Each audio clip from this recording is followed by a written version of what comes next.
Bienvenidos a otro episodio de The Batch, un podcast de LAN Accelerator. Mi nombre es Isaac Gutiérrez y soy el Managing Partner de LAN Accelerator. Hoy me acompaña Martín Tato Panelati, Head of Product y Growth en OLX, Kavak y ahora en Personio, experto en crecimiento, expansión internacional y obsesión por el cliente. ¿Qué tal, Tato? ¿Cómo estás? ¿Qué tal, Isaac? ¿Todo bien? Muchas gracias por tenerme acá.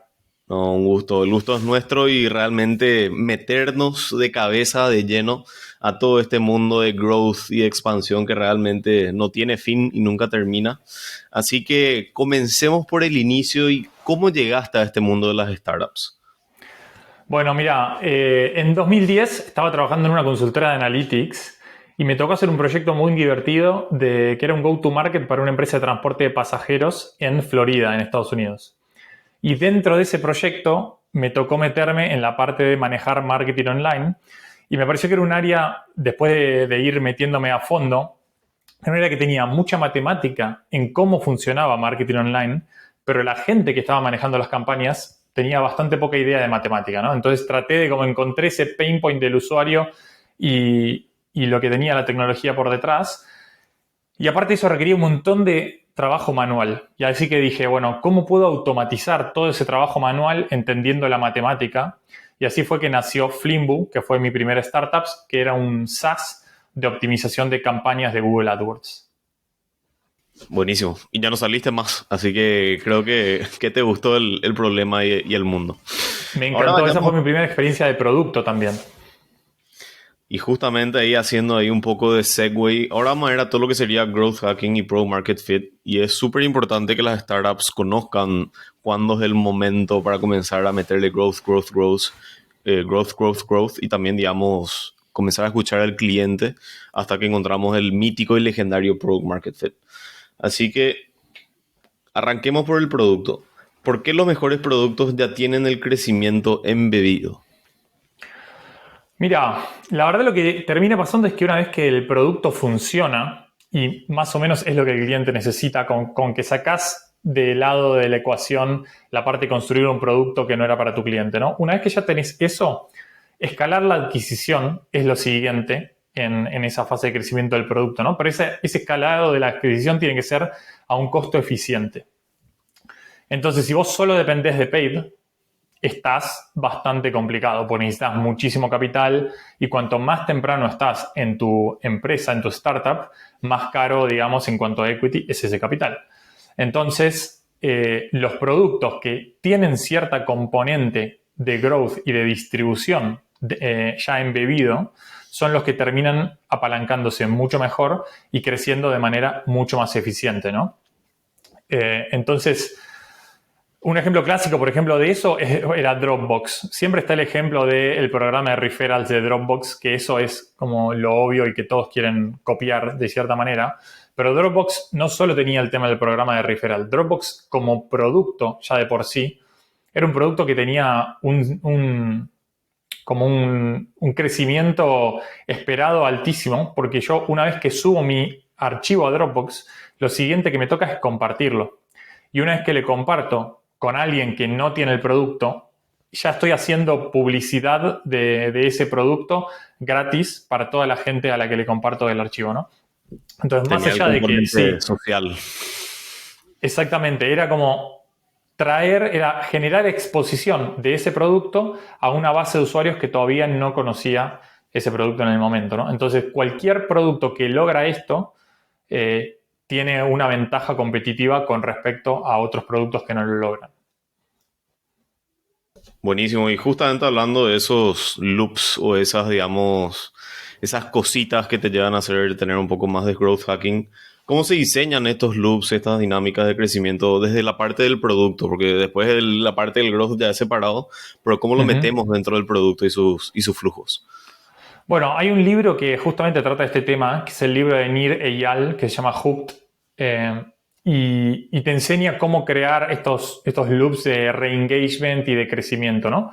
Pero, por ejemplo, cuando hice Let Go, que era una app de clasificados geolocalizada que nació inicialmente como un competidor de OLX, en ese momento los clasificados eran puramente sitios donde publicabas lo que tenías y nada más. Yo a Let Go le agregué una capa de red social. en el cual cada vez que te logueabas con Facebook, te copiábamos todos tus amigos de Facebook y los buscábamos en Letgo. Y a esos que estuvieran ya en Letgo, los seguías automáticamente. Entonces, cada vez que ellos publicaban algo, te iba a llegar a vos una notificación que decía Isaac publicó una tabla de surf, por ejemplo, ¿no? Y eso a la gente le generaba una curiosidad loca e inmediatamente cliqueaban en la notificación, veían tu producto, lo compartían en grupos de amigos, ¿sí? También como, mirá lo que está vendiendo Isaac. Y eso tenía como un doble efecto. Por un lado, el engagement del usuario que ya estaba dentro de Letgo, y por otro, el hacer conocer a los demás amigos de ese grupo compartido que existía esta aplicación y que nosotros dos éramos usuarios, ¿no? Así que eso terminó siendo un caso de éxito tremendo para Letgo y para OLX. Ese producto se convirtió en el producto que más rápido creció en OLX en el año 2016. Lanzamos en 14 países y llegamos de 0 usuarios literal a 4 millones de usuarios únicos por mes en 18 meses. Así que encontrar ese tipo de dinámicas que no solo llevan al usuario a volver a tu producto, sino también a compartir algo de tu producto es lo que termina siendo clave. Increíble cómo le juega la curiosidad y al humano. Le toca la oreja o le toca el scratch de la curiosidad y no podemos decir que no nos podemos aguantar. Pero supongo que esto fue todo un proceso de, digamos, aprendizaje. ¿Y cómo fue ese proceso? ¿Cómo midieron qué funcionaba, qué no? ¿Y qué decisiones fueron tomando durante el camino? Bueno, ahí es muy importante definir una métrica que tenga relación con el valor que tu usuario experimenta del producto, ¿no? Nosotros ahí, en el caso particular de Letgo, este ejemplo que comento, teníamos la métrica clave eran transacciones, ¿no? ¿Cuántas compras o ventas un usuario hacía en la plataforma? En ese momento, por cómo estaba desarrollado o por cómo era la experiencia del producto, era difícil realmente entender si un producto se había terminado de vender o no. Entonces, teníamos una métrica proxy a la cual le llamábamos liquidity y era básicamente cuántos chats recibías en los primeros 7 días desde que habías publicado, ¿no? Entonces, si recibías más de 2 o 3 chats en los primeros 7 días, consideramos que habías tenido suficiente liquidity para tu producto. Entonces, un poco fuimos optimizando las diferentes iniciativas y features que íbamos desarrollando y lanzando en base a que mejoraran esa métrica de liquidity. Y así fue que fuimos iterando y lanzando diferentes cosas. En algún momento también para el tema de la liquidity trabajamos mucho sobre el algoritmo de sorting en la home y a ver qué productos mostraba, si era más o menos pesado, digamos, si tenía más peso que estuvieras cerca del artículo o no, si tenía más peso que tuvieras amigos en común o no. Todas esas eran cosas que íbamos iterando en base a la métrica que teníamos muy en mente, que era la liquidity. Y básicamente era un usuario con alta liquidity percibía mucho más el valor de estar en Letgo que un usuario con baja liquidity. Claro, cuando posteas lo que querés, ver que la gente esté interesada y muy buena métrica y KPI para estar midiendo en el caso de Letgo. Así que, ¿qué otro hack o qué otra táctica implementaron en esa época con Letgo, tal vez con Flimbo también, para, digamos, acelerar un poquito, hacer unos saltos un poco más acelerados? Sí, con Flimbo tengo unas historias divertidas porque era una startup en el cual teníamos un cap table un poco particular porque había armado esta compañía junto con los socios de la consultora en la que trabajaba. Entonces, básicamente ellos estaban en un modelo de company builders y los VCs no les gustaba nada que nosotros tuviéramos un company builder que no era tan conocido en el ecosistema, ¿no? Entonces, me costó mucho levantar dinero en ese startup, con lo cual me tuve que acostumbrar a operar con muy poca inversión y me iba a sacar agua de las piedras, claro. Así que ahí sí que tuve growth hacking al máximo. Una de las cosas que mejor me funcionó fue montar un crawler sobre las búsquedas de Google, los anunciantes de Google. Básicamente, aprendí a programar Python en ese momento. Te estoy hablando del año 2010, 2011, donde no existía ChatGPT, había que realmente rebuscárselas. Aprendí a programar Python, armé este crawler, entraba a las diferentes búsquedas de Google en diferentes términos de búsqueda, ingresaba a todos los anunciantes, buscaba un email y a todos esos les enviaba un email diciendo: vi tus campañas en esta keyword, creo que las puedo optimizar. Y así obviamente un montón de gente me respondía puteándome, pero también varios caían y terminaban convirtiéndose en leads de mi pipeline de venta. Y así fue como logré escalar la compañía a 200 clientes en varios países porque no tenía restricción muy geográfica y terminé administrando $4 millones por año en inversión. Sí, ese fue un lindo hack. Y otro más que también hice divertido en Flimbu fue, se venía Experiencia Endeavor, que es este gran evento de emprendedores que hay en Argentina. En ese momento era como el único gran evento de emprendedores que teníamos en Argentina. Y yo sabía que ahí había muchísimas empresas con dinero de Venture Capital y que estaban invirtiendo en performance marketing. Entonces, era mi cliente ideal, porque aparte un startup es mucho más propenso a innovar y a probar soluciones nuevas que una empresa mucho más establecida, ¿no? Más madura. Entonces, yo tenía que ponerme en los ojos de esa audiencia. Lo que hice fue, imprimí unos folletos que parecían unos billetes de dólar, pero en realidad lo que decía era que era una prueba gratuita de Flimbu. Entonces, con esos billetes de dólar fui y me paré en la puerta de Experiencia Endeavor de ese año y empecé como a regalarlo. Y la gente que iba entrando al evento, al ver que le estaban dando dólares a alguien, se acercaba y a cada uno le iba dando esto. Y después de ahí también fue una linda estrategia donde no solo sirvió para los leads que terminaron probando, sino hacerse un poco un nombre y que los emprendedores vieran de una táctica de marketing de guerrilla un poco más innovadora, ¿no? ¿A quién no le gustaría que le regalen dólares en un evento? Tal cual, tal cual. ¿Y qué consejo le darías hoy a startups que están, digamos, en los zapatos que estaba Flimbo en ese entonces para poder crecer, pero sin depender de todo lo que sería paid ads y marketing ya un poco que no tienen tal vez tanta liquidez para meterle a eso? ¿Qué le recomiendas a esas startups que están hoy ahí? Depende mucho también del tipo de startups que es, ¿no? Porque es muy distinto si sos un B2B que si sos un B2C que necesitas mucha más masividad. La verdad que hoy en día los B2C rara vez terminan creciendo sin inversión. Es como un tipo de empresa que requiere mucha más inversión. Pero el consejo en general sería, busca dónde ya están tus usuarios, dónde están pasando el tiempo, ¿sí? Y trata de buscar formas de llamarles la atención. Puede ser en eventos de alguna industria, puede ser en algún foro. Hay muchos casos o algunos casos donde en Reddit ya existe un thread de Reddit que la gente habla de la temática. Entonces, meterse en esos threads de Reddit, empezar a contribuir ahí. Obviamente en Twitter, todos los social medias también tienen temáticas de las que ya se está hablando. Entonces, si tu producto está montado sobre una de esas temáticas, por ejemplo, ahora Personio. Personio es un unicornio de Europa, una empresa alemana, que hace un software de service de recursos humanos. Entonces, ya existe todo un circuito de eventos y tópicos de los que se habla de recursos humanos. Una de las cosas que hace Personio es montarse sobre esos eventos o sobre esos tópicos y generar discusión en los canales que ya existen, ¿no? Aparte, obviamente, de hacer paid porque es una empresa bien fondeada. Pero si fuera una startup con pocos fondos, directamente me montaría en esos canales de comunicación que ya existen y no necesariamente son pagos, ¿sí? También lo otro es, si tenés un founder con un canal de distribución propio, o sea, una marca personal que ya comparte mucho en LinkedIn, que tiene followers y todo, eso también siempre termina ayudando mucho con la distribución del producto. Sí, estamos viendo la ola de founder-led sales y que todo founder que quiere ser respetable tiene que comenzar a tener algún tipo de seguimiento o de followers o en alguna red o en algún espacio, ¿no? Pero me gustó eso de agarrar los clusters. Eso también nosotros vimos mucho, que hay que agarrar los clusters y no comenzar a perseguirlos de manera individual, sino agarrar y atacar a los grupos donde se encuentran todos tus customers. Y ahora vayamos a la parte de la expansión internacional y cómo se ve eso.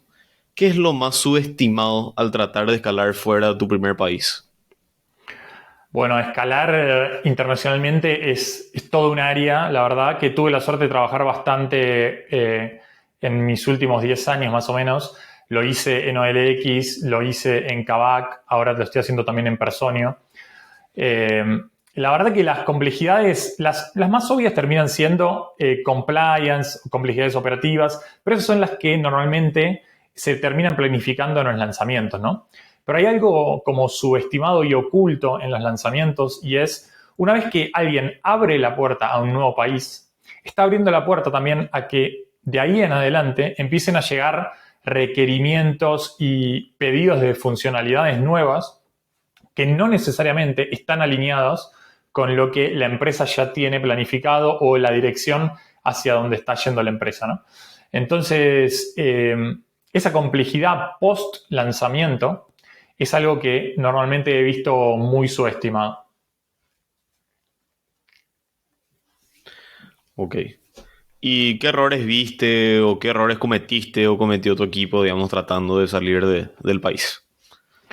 Bueno, el error más frecuente que vi es normalmente una vez que ya se empieza a decidir escalar internacionalmente, la empresa ya tiene cierto tamaño y hay como una cierta separación entre el founder y el equipo directivo y el equipo de producto y tecnología, ¿no? El error más frecuente es ese founder, obviamente con presiones de todo lo que tiene que rendir la empresa y también aspiraciones de todo lo que quiere que rinda, decide la expansión antes de entender si el producto está listo o no para escalar internacionalmente, ¿no? Entonces, cuando se decide la expansión, viene el equipo de producto, bueno, muchachos, ahora hay que lanzar en 1 o N países nuevos que tenemos que lanzar, y ahí por ahí el producto se da cuenta, dice, mirá que no estamos preparados, hay que hacer A, B, C, D, E, y tenés un listado, un roadmap que de repente de un día para el otro se te viene, que hace que todo el resto del roadmap de innovación o de product market fit o de todo lo que de competencia que tenías se te detiene. Y básicamente puede pasar que la innovación del producto termina detenida porque todo el tiempo de ingeniería que tenés disponible lo estás dedicando a catch up o features que necesitas para lanzar internacionalmente, ¿no? Esto en su momento en OLX nos pasó bastante, o bueno, principalmente en la experiencia de Letgo me pasó.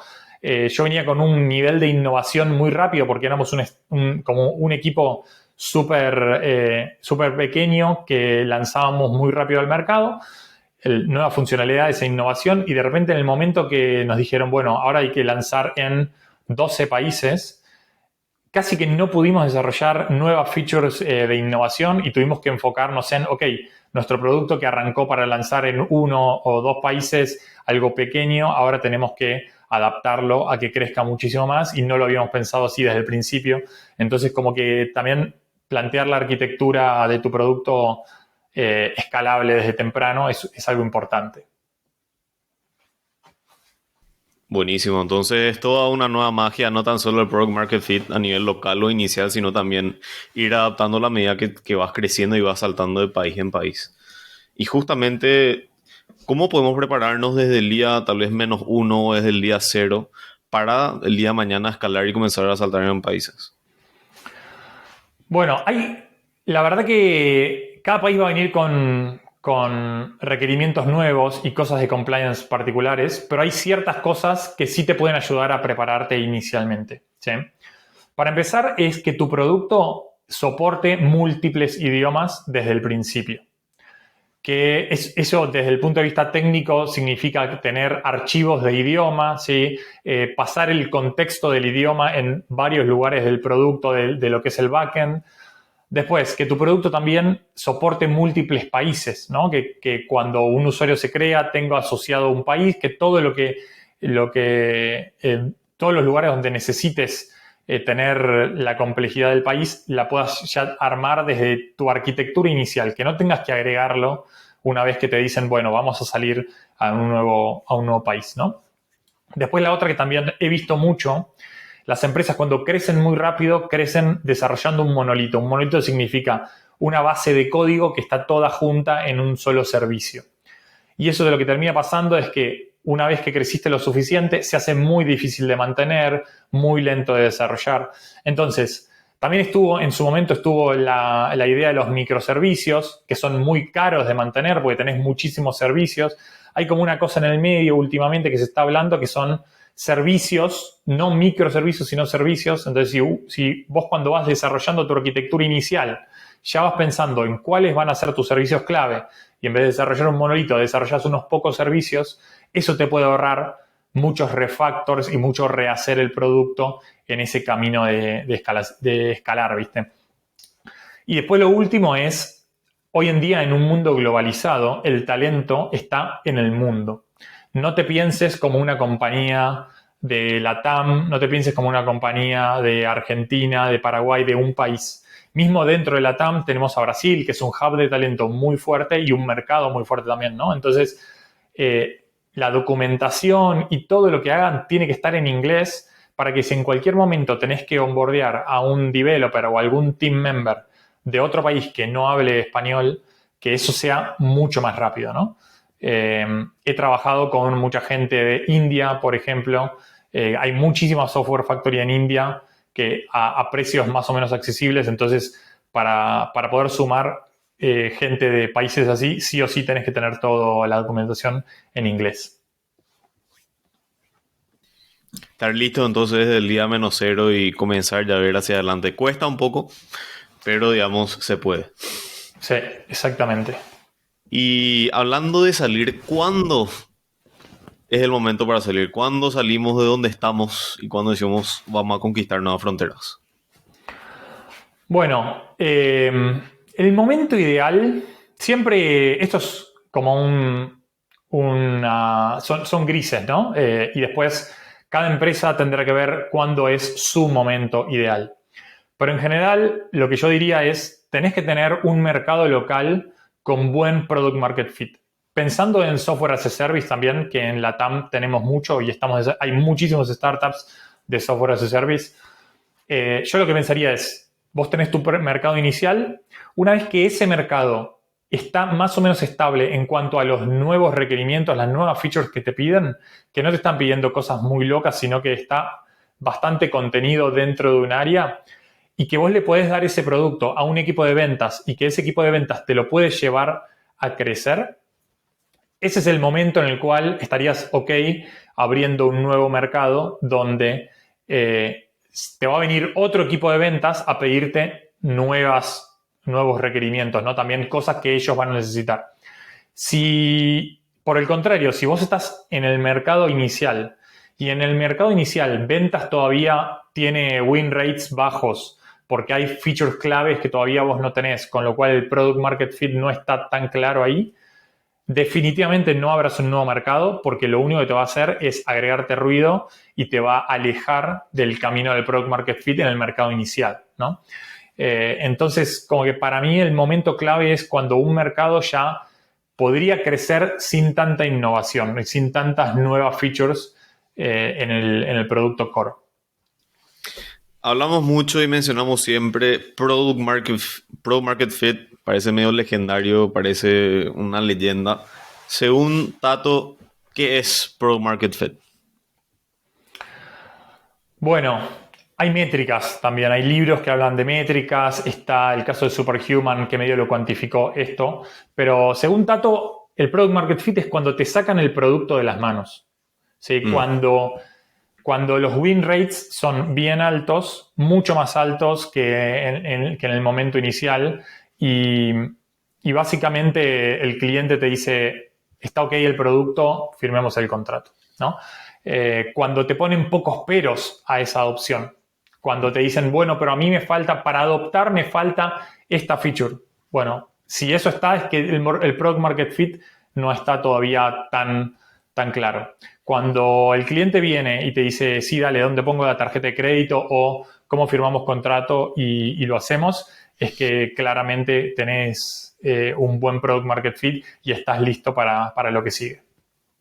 Habías mencionado que cuando comenzás a expandirte y salir de tu mercado, los equipos de ventas o los equipos de estos distintos países le pedían al equipo de producto ciertas iteraciones o add-ons o cambios. Y supongo que eso le saca el foco, digamos, a la expansión del producto core, ¿verdad? Entonces, ¿cómo no matamos la innovación y el crecimiento del producto core mientras vamos expandiéndonos de manera internacional? Bueno, es una gran pregunta. La realidad es que el tiempo de ingeniería es finito y hay que decidir en qué invertirlo, ¿no? o lo invertís en expansión internacional, o sea, adaptar tu producto para crecer, o lo invertís en feature gaps que te pida el nuevo mercado, con lo cual sería product market fit de tu nuevo mercado, o lo invertís en innovación. E innovación obviamente tiene que estar alineado con el product market fit y todo, pero también pueden ser cosas un poquito más disruptivas. Entonces ahí es muy importante el rol del CPO o la visión del CEO en darse cuenta cuál de esos tres vos querés priorizar. La realidad es que siempre algo se va a ralentizar, ya sea o porque dividís tu foco en más de una cosa, o porque si tenés dinero para hacer crecer tus equipos de producto, podés agrandar el equipo definitivamente, pero también más equipo trae más desafíos de comunicación, trae más complejidad y eso te trae más lentitud, ¿no? Hace poco escribí un artículo en mi blog que se llama The Hidden Complexity Tax, ¿sí? Como el impuesto de la complejidad oculto. Y básicamente es esto, es que cuanto más las empresas crecen, más hay que alinear y más lento termina siendo como en promedio, ¿sí? Es verdad que también trayendo nuevos equipos, vos lográs hacer más, pero en promedio la productividad por persona termina siendo un poco más baja. Entonces hay como beneficios decrecientes de escala en ese caso. Así que bueno, hay que tratar de balancear estas dos decisiones, ¿no? Cuánto vas a querer perder el foco y dividir tu foco entre varias cosas y cuánto vas a elegir crecer el equipo y traer un poco más de complejidad a la empresa. Buenísimo. Ahora pasemos a la sección de do's and don'ts de Tato para todo emprendedor o toda persona que está trabajando en una startup. Y arranquemos por los do's. ¿Cuáles son así pilares o cosas que tiene que tener en mente todo emprendedor con su startup? Bien, te cuento un poco mi experiencia tanto desde mi punto de vista como emprendedor como desde mi punto de vista de advisor de startups, ¿no? Una de las claves es foco en el problema y no en la solución, ¿sí? Me ha pasado a mí personalmente también. Me pasó con mi segundo startup, Crecerus, que era una herramienta de detección de trastornos del desarrollo. Yo primero armé la solución y después fui a tratar de encontrar el problema para esa solución. Y después me encontré como que sí, tenía impacto mi solución, pero realmente en el cliente no estaban preparados realmente para adoptar mi solución. O yo no encontré esos canales de distribución, ¿no? Entonces, si hubiese comenzado con cuáles son los problemas del cliente, por ahí podría desarrollar una solución que ellos sí estaban dispuestos a adoptar porque era mucho más top of mind de ellos, ¿no? O sea, siempre hay que atacar los problemas que son prioritarios para el usuario. Si vos atacás problemas que son un problema, pero no en su lista de prioridades, probablemente no logres la adopción. Y eso solo se logra encontrar esa lista de problemas prioritarios, se logra con obsesión por el cliente y no por la solución o por la tecnología. Justo ahora estamos en un momento difícil porque está todo el AI y AI es una solución, no es un problema. Entonces uno piensa en, bueno, voy a aplicar AI para cierto problema, pero no necesariamente sabes si ese problema realmente es uno de los top problemas de tu cliente. Ese es el primer do. Foco en obsesión con el problema del cliente. El segundo es foco. Foco es, veo muchísimos startups fallar o no lograr el impacto que podrían estar logrando por pérdida de foco. Pérdida de foco significa, tengo varias ideas y quiero ejecutarlas todas. O hoy tengo una idea, empiezo a ejecutar esa idea, el mes que viene tengo otra idea, quiero también probar esa idea.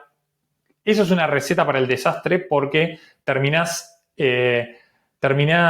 como sería en inglés, spreading too thin, ¿no? O sea, haciendo poquito en muchas ideas en vez de hacer mucho en una idea.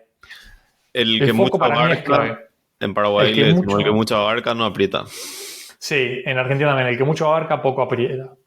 Exactamente. Entonces el foco es un do clave para mí. Y el tercero sería definir bien tu métrica y pasar, y muy relacionado con el tema del foco, ¿no? Filtrar todas tus ideas con la lente de la métrica que estás buscando impactar, ¿no? Entonces, una métrica de valor, como por ejemplo podía ser liquidity, la que yo tenía en Letgo, y una métrica de retención, idealmente, ¿no? Que haga que los clientes se queden, no solo que experimenten por primera vez el valor. Y después, una vez que seleccionaste las métricas de tu startup, todas las ideas que tenés, juzgarlas por cuánto aportan a esa métrica, ¿no? Entonces, la métrica te va a dar foco. Y después, la disciplina de filtrar esas ideas por la métrica te va a ayudar a mantenerte en la senda del foco y no irte por cualquier lado. Entonces, los 3 do's serían obsesión con el problema del cliente, foco, foco, foco y tener las métricas que te ayuden a filtrar las ideas. Y ahora vamos al otro lado, los don'ts. ¿Qué errores o qué cosas deberían prevenir los founders y las startups? Cosas que deberían evitar son, por un lado, ahora que estamos mucho con AI, siempre vamos a ver ideas y tecnologías nuevas que nos llaman la atención, que nos gustaría seguir, ¿no? Pero nosotros tenemos que tener en cuenta que estamos resolviendo un problema para un cliente. Hasta que ese problema no esté resuelto, no deberíamos pasar al siguiente problema. Entonces, el primer don't es no sigas cada tendencia nueva. No necesariamente todo lo nuevo o todo lo innovador va a tener el impacto que tu startup necesita. Puede tener un impacto positivo, pero ¿es el que necesita en este momento tu startup? Probablemente no. Entonces ahí no distraerse con las nuevas tecnologías y las nuevas ideas. El segundo sería no escalar antes de tiempo, muy relacionado con la expansión internacional, ¿no? Si vos te vas a escalar antes de tiempo, a abrir otro país, a abrir otro caso de uso, a abrir otro segmento de cliente nuevo que antes no estaba sirviendo, todo eso te va a quitar foco y vas a resolver peor el problema que todavía estás tratando de escalar, ¿no? Entonces, escalar antes de tiempo te quita foco sobre el problema principal sobre el que hoy está montado tu startup. Distinto es cuando uno dice, bueno, necesito pivotar, porque ya viste señales de que el problema donde estás no tiene futuro. Pero si ese problema todavía crees que tiene futuro, tenés que seguirlo hasta que decidas abandonarlo, ¿sí? Y por último, lo veo especialmente en empresas de software as a service. El software as a service lo que tiene es tiene mucha relación cercana con clientes. Y normalmente los primeros clientes suelen ser key accounts, clientes grandes. Y como cliente grande suele tener mucho peso en las decisiones del roadmap de la empresa.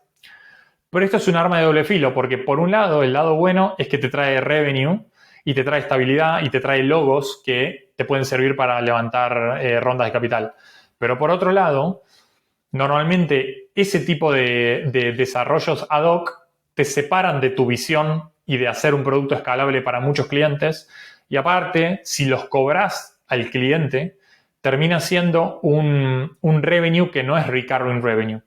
Entonces, uno termina invirtiendo tiempo y recursos en un revenue que no es un revenue tan saludable para la empresa y que no te ayuda tanto a levantar rondas de capital y que termina siendo un revenue que cuando los VCs lo evalúan, el revenue de consultoría o de desarrollo de software, te lo evalúan a múltiplos mucho más bajos que lo que te van a evaluar un producto escalable. Entonces, el don't sería no desarrolles exactamente lo que te piden los clientes o todo lo que te piden los clientes, sino que escúchalo, tomalo como feedback y metelo dentro de lo que es tu visión del producto para sí tratar de cubrir esa necesidad, pero no hacer depender a tu empresa de los revenues de consultoría. Buenísimo. Foco entonces y no perdernos por... No todo lo que brilla es oro. Sí. Buenísimo, Tato. Oro puro. Y para ir dándole cierre, vamos a ir haciendo unas preguntas de rapid fire. ¿Qué producto estás usando ahora últimamente, todos los días, que te parece excelente y la gente debería conocer? Bueno, tengo un producto que me encanta. No es exactamente todos los días, pero sí es todas las semanas. Se llama Playtomic. Es una app para para armar partidos de pádel y de tenis. Y en Estados Unidos también creo que tienen pickleball. Está presente principalmente en Europa, en México y en Estados Unidos. Y es una startup española. Y básicamente me encanta porque, obviamente que lo uso porque me gusta jugar al tenis y es el lugar donde me permite conseguir partidos de tenis acá en Madrid, pero también tiene como una mezcla linda entre lo que es transaccional y lo que es social. Porque yo por esa app puedo reservar canchas de tenis o canchas de pádel, puedo también conseguir partidos, pero aparte sigo a la gente con la que ya fui jugando partidos y cuando ellos publican un partido para jugar, me llega a mí una notificación de, bueno, Isaac publicó un partido en esta cancha de tenis y yo ahí me puedo sumar al partido de ellos, ¿no? Aparte, también hay gente a la que sigo, que son mis amigos de acá de Madrid, con los cuales por ahí todavía nunca agendé un partido con ellos porque por ahí tienen otro nivel, pero sí que me sirve para después el trash talk del grupo de amigos, de ir haciéndole una joda a Tres uno. partidos seguidos. Exactamente. Y un poquito de trash talk entre amigos me encanta. Así que esa Playtomic con esta mezcla de transaccional y social me parece que tiene muchísimo futuro y están ahora en el desafío de crecer, un doble desafío, crecen en países y crecen en deportes. Entonces, ese doble desafío de expansión hay que ver cómo lo llevan, pero viene muy bien. Buenísimo. ¿Y qué libro o recurso cambió tu manera de pensar en todos estos temas de growth, product y startups? Hay un libro muy viejo, pero que a mí realmente me cambió mucho. El libro se llama How to Win Friends and Influence People y el autor es Dale Carnegie. Es como un bestseller internacional de hace mucho tiempo. Un libro corto, creo que son como 200 páginas nada más. Yo tenía el problema de que antes iba a las reuniones de mucha gente, como un cumpleaños de gente que no conocía tanto, que no era de mi grupo de amigos cercano, y yo era como más introvertido.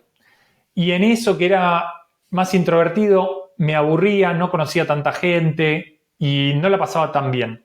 Gracias a leer este libro, empecé a entender realmente cómo sacarle el jugo, cómo aprovechar esos momentos y terminar teniendo conexiones con gente y aparte divertirme en la charla. Y aparte yo soy muy curioso y esto me ayudó también a aprender cosas nuevas. Por ejemplo, una vez fui a un cumpleaños de una amiga de mi mujer.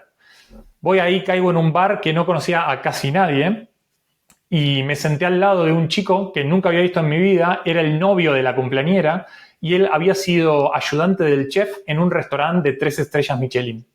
Y ahí me puse a hablar con él y terminé aprendiendo de cómo funciona una cocina en un restaurante de 3 estrellas Michelin. Que para un ingeniero industrial como yo, que le encantan los procesos y te volvés loco con la optimización, me fascinó esa charla y siempre me acuerdo. No me acuerdo ni cómo se llama el chico ese, pero me llevé la charla y me encantó.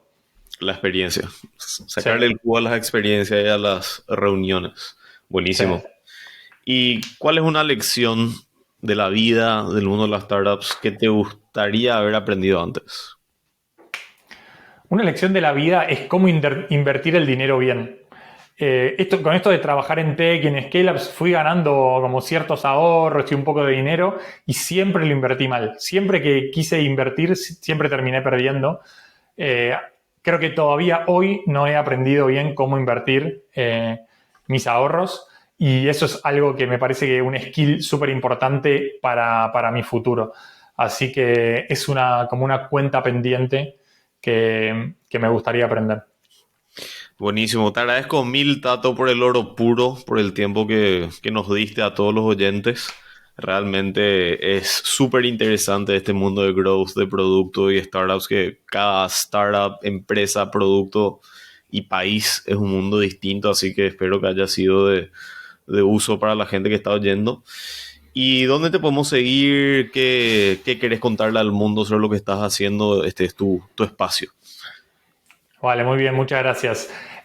Bueno, tengo un Substack en donde escribo cada tanto, escribo artículos muy cortos y tampoco escribo muy seguido, a veces escribo cada semana, a veces escribo una vez por mes o inclusive menos, pero cuando tengo alguna idea que vale la pena compartir o que puede ayudar a disparar un pensamiento, escribo un artículo que se puede leer entre 3 y 5 minutos, ¿sí? Entonces son cosas que no te va a llevar muchísimo tiempo leer, pero que te puede ayudar a disparar alguna idea.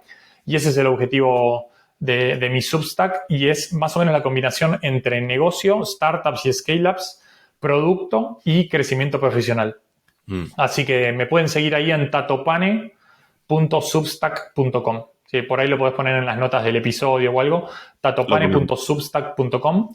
También estoy muy activo en LinkedIn. Cada vez que publico en Substack también lo pongo en LinkedIn.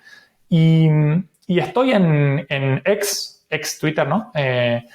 Estoy ahí también como Tatopane, @Tatopane, pero creo que soy más consumidor que generador. En X todavía no le enganché la vuelta para generar, claro, para generar y que realmente valga la pena. Pero si me quieren seguir ahí también son bienvenidos. Pero mi recomendación sería, hoy en día vayan a Substack, que es donde más me van a encontrar también ideas que les pueden llegar a servir para los startups o para su carrera. Buenísimo. Te agradezco mil, Tato, y muchas gracias por escucharnos en este episodio de The Batch. Nos vemos la próxima.